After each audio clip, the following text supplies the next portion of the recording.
So it's good wisdom, that you keep referencing it. Yeah. Like I reference it because if I reference myself, I'm just leading you down a shit path. Yeah. And a lot of people get so annoyed. Like, you think you're so holier than thou. You think you're perfect. Then you're not listening to me. Yeah. I'm a filthy dummy.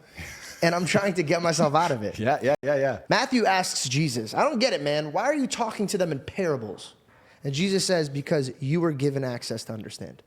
So check this out. You just said, now I'm thinking about the pride thing. I think that you weren't supposed to think about the pride thing. I think God needed you to think this way.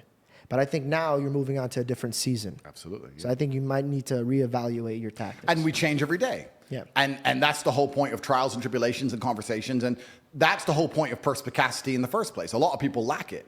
Feedback is such an important thing. And feedback comes from life and from all areas. And we actually talked about this. I talked about this inside of my war room. I've got the private organization, the War Room, where people can join, and it's a masculine network. It's kind of like a boys' club. We're kind of like guys, and we talk about making money and fitness and all these other things. We were speaking, and a couple of the high-level War Room guys said, Andrew, I want to learn to speak like you do. The way you talk on podcasts is why they're so monumentally successful. I want to speak like you do.